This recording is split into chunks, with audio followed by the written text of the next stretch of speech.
नमस्कार दोस्तों, मैं राय सिंह थरान। आप लगातार देख रहे हैं IB24 हरियाणा न्यूज़ चैनल। तो आज हम बात करेंगे जो रामपाल जी महाराज हैं उस अनुयायियों के साथ जो बुरा बर्ताव किया गया गांव खरकबोंद में, तो उसके इवेज में यहाँ तमाम गांव की सरदारी यहाँ पर मौजूद है। आप देख सकते हैं तस्वीरों में लगातार। तो कई गांव के सरपंच यहाँ पर मौजूद हुए उस बात का खंडन करते हुए।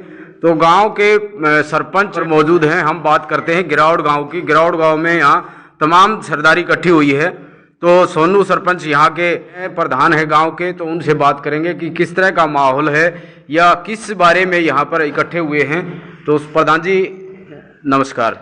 नमस्कार। तो क्या मामला है ये रामपाल महाराज जी का, उसके बारे में बताना थोड़ा सा। थराना साहब, एक तो आपके दर्शकों को नमस्कार, सोनू सरपंच गिरावड़ जी का। और एक ये है, जैसे थराना साहब आपने बताया कि जो रामपाल जी महाराज के समर्थकों के साथ हमें रामपाल जी महाराज से या उसके अनुयायियों से या खरक कला से किसी से कोई ना तो पर्सनल कोई हमारा जुड़ाव है ना कोई द्वेष है।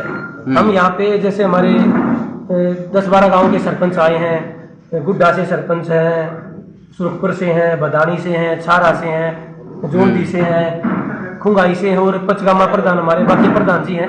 इनकी अध्यक्षता में यहाँ पे जो भाईचारा एक सामाजिकता के नाते इकट्ठा हुआ है, जो रामपाल जी महाराज जी हैं उनके अनुयायी। आजकल जो हरियाणा में बाढ़ आई हुई थी, बाढ़ से आमजन, छत्तीस बिरादरी, किसान का मेरा वर्ग परेशान था।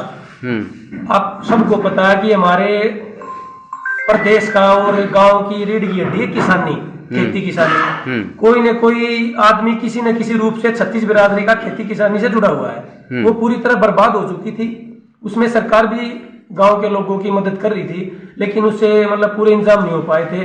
तो संत रामपाल जी की एक सोच लगा लो या उनके अनुयायियों की कोई एक धारणा लगा लो, उन्होंने प्रदेश में आसपास पूरे देश में जहां भी बाढ़ पीड़ित थी, जो उनके पास गए, ध्यान देने योग्य बात है, जो भी उनके पास गए, ना कि वो खुद गांव में आके उन्होंने राहत सामग्री नहीं दी। जिस गांव की पंचायत का मतलब है 10-15 आदमी, गांव के मौजूद आदमी, सरपंच गांव के पंचायत के लेटर हेड पे उनके पास गए, तब वो मदद करने के लिए आते हैं। उनका एक प्रोसीजर है, प्रोटोकॉल के चलते हैं। तो गांव में मदद करने आए थे। मेरे गांव में भी, मेरे आसपास के गांव में भी 20-20, 25-25 लाख रुपए का उन्होंने बाढ़ का राहत सामग्री का सामान दिया है। अब जैसे खरक गांव में भी, खरक गांव की पंचायत गई वहां पे, वहां के सरपंच गए, 15-20 आदमी और गए। उन्होंने जैसे हमारी तरफ भी एप्लीकेशन वहां पे दी, तो उसके रामपाल जी के अनुयायी उनके पास में पाइप वगैरह देने आए और वहां पे जो बुला के उनके साथ में जो दुर्व्यवहार किया गया, मार पिटाई करी गई, ये एक समाज में एक कुरीति है। जब ये